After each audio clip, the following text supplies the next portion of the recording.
I was given a very interesting challenge recently, in which an atheist slash agnostic, I'm not sure exactly where he kind of rests there, probably atheist, cited the oft-repeated line that you cannot prove a negative claim, meaning in the context being that you cannot prove that God does not exist. And then after going back and forth about that for a bit, he gave me the challenge: can you prove that an invisible pink unicorn does not exist?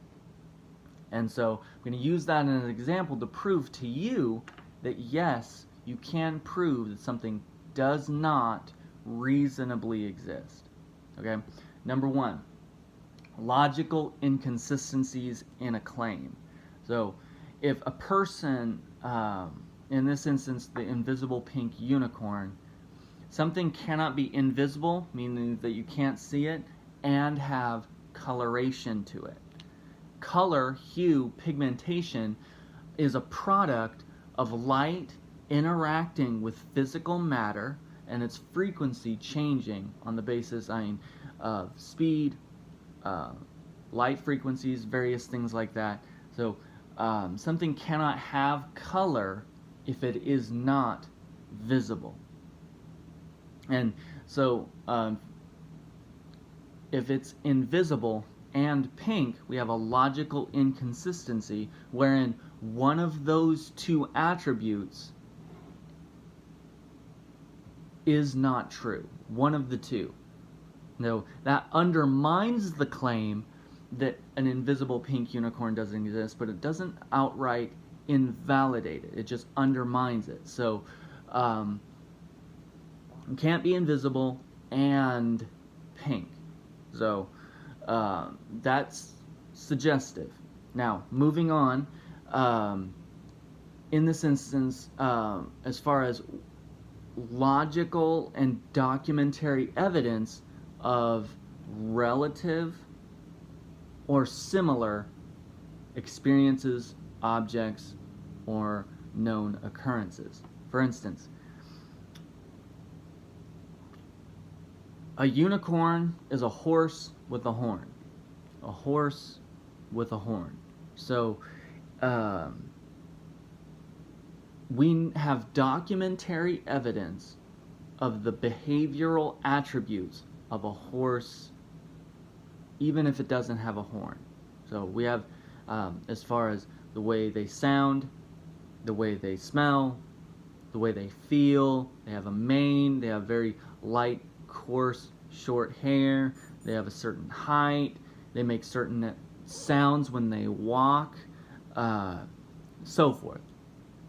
Have a certain height, size, mass index that you can expect from a horse. So even in the instance, well, Shetland ponies are really small, but they have that same shape of a horse. They're just small. So if it's true that we're talking about an invisible pink unicorn, assuming that they're going to double down and say invisible, and they're going to surrender the pink claim in order to suggest that it's an invisible unicorn, being invisible, it would still have the ability to interact with it using the other four senses that are available, as well as the possibility of examining it. For instance, it might have a heat signature.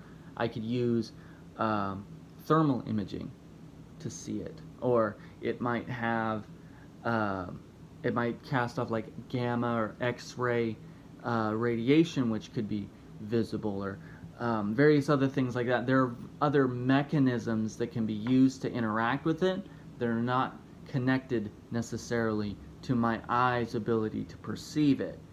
So it would then beg the question, has there been any documentary evidence of a person interacting with an object that can be described as a horse with a horn? It would have, because we're talking about a unicorn, it would have to be a horse with a horn that was tactile, audible, olfactory, sensory, and yet not visible. Failing that, you can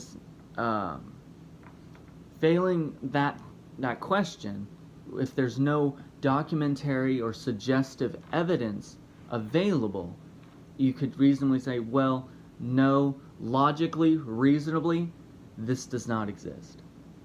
However, person came back with me, but the IPU, invisible pink unicorn, is magic, and that therefore wouldn't be bound by physical laws, which is true. If something is supernatural in essence, magical or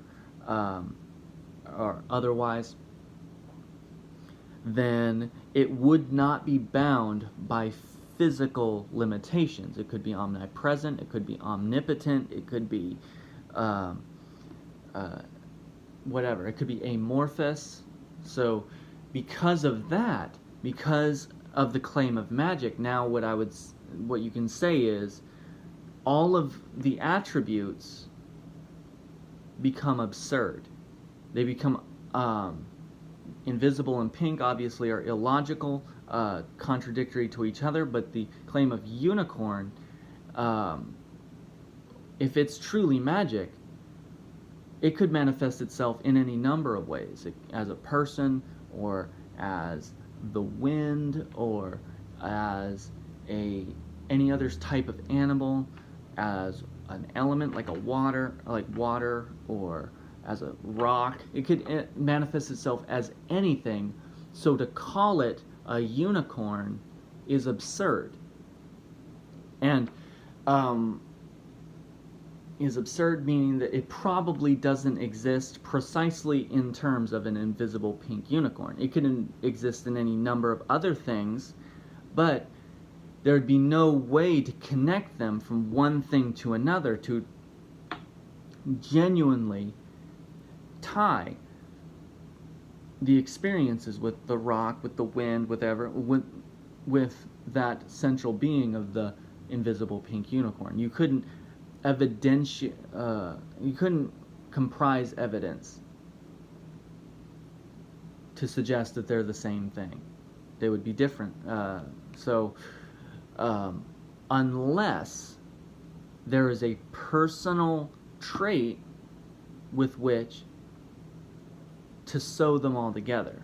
So in the instance of we all interact with other human beings on a regular basis. So they tend to form into specific patterns of behavior.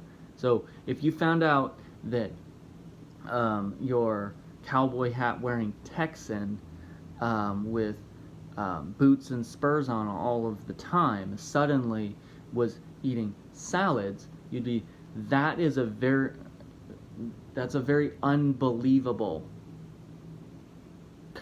turning of events. Something either changed that person, affected it, or it's not the same person. One or the other. Like, there's just two options here. So, or on the other hand, that the person has changed the nature of the thing that it's doing. So, yeah. So basically, like, given the absurdity of the three attributes, it's likely you can deduce that it probably does not exist. With all likelihood, within reason, does not exist. Any claim that the person then made after that would be unsubstantiated and could be generally dismissed. So, I don't know if that makes sense. If you have more questions about that, I'd be more than happy to answer them to the best of my ability. But do not fall into the trap of believing that you can't prove a negative claim, because it is possible. And our criminal justice system rests on this ability to be able to prove that something isn't true, that an accusation is not true. For instance, so go out and test it. Like, give it a shot. Just try. For instance, like, if you're out there debating, give it a chance. Try to do so. And if it turns out that you can't refute a claim, then maybe it's true.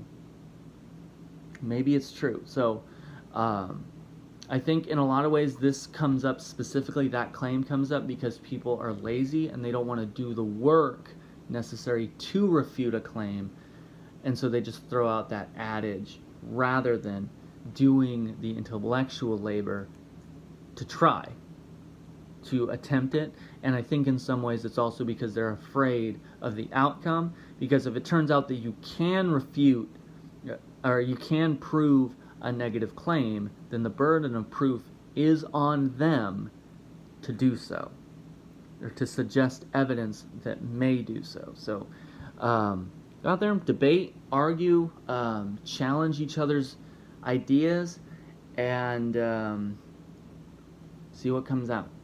Peace.